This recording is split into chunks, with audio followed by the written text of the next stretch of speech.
Dérivation, exercice 4. Donc il s'agit de déterminer l'équation de la droite AB qui passe par les points A et B dont on vous donne les coordonnées. Donc on sait que notre droite est de la forme y égale mx plus p. Donc il faut que je calcule m et p. Donc contrairement à l'exercice précédent où on commence par déterminer p, quand on doit faire cet exercice par le calcul, il faut toujours commencer par déterminer m. Alors, on calcule m, comme dans l'exercice numéro 2, en appliquant la formule yb moins ya sur xb moins xa. Donc yb moins 1 moins ya 5 sur xb 3 moins xa 1. On obtient moins 6 sur 2, c'est-à-dire moins 3. Donc on peut déjà en déduire que l'équation de notre droite, c'est y égale moins 3x et p, que je ne connais pas encore, qu'il va falloir que je détermine. Passons au calcul de p.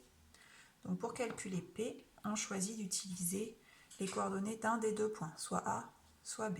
Donc je vais utiliser A, par exemple. Donc je vais dire que A appartient à la droite AB.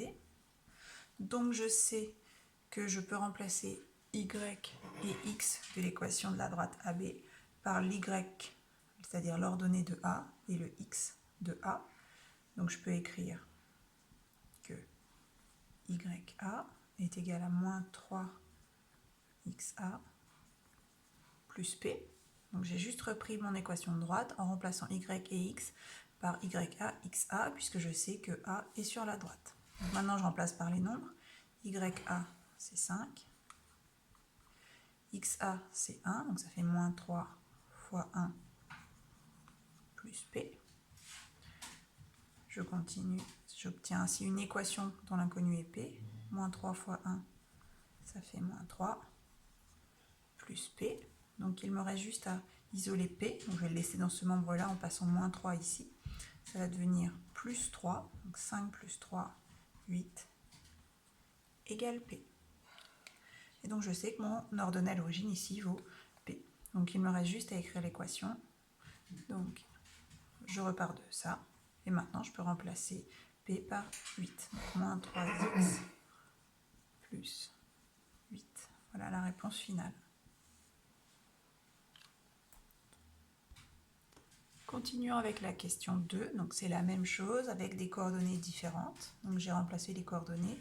On est toujours sur l'équation d'une droite de la forme y égale mx plus p.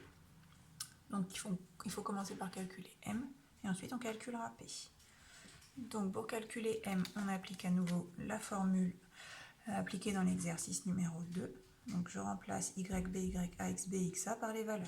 Yb 1 moins ya moins 2, donc ça fait 1 plus 2 sur xb 4 moins xa 10.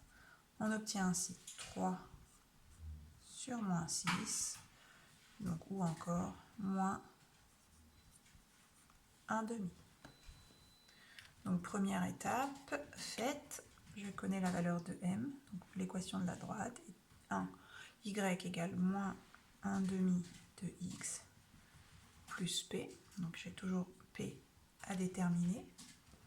Donc il faut maintenant, pour déterminer p, choisir un des deux points, A ou B. Donc on peut prendre B par exemple pour changer. Donc puisque B appartient à la droite AB, je peux dire que ces coordonnées vérifient cette équation. Ça veut dire que YB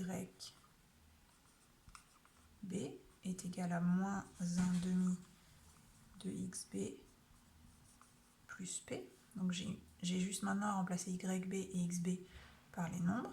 Donc YB c'est 1, XB c'est 4, je laisse plus P. Ça fait donc 1 égale moins 1 demi fois 4. Donc ça va faire moins, ensuite 1 demi de 4, 2, plus P. On passe moins 2 de ce côté-là, ça devient plus 2. Donc 1 plus 2, 3, égale P.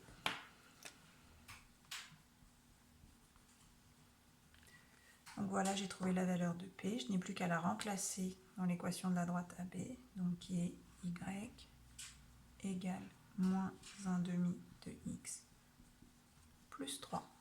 Voilà l'équation de la droite AB.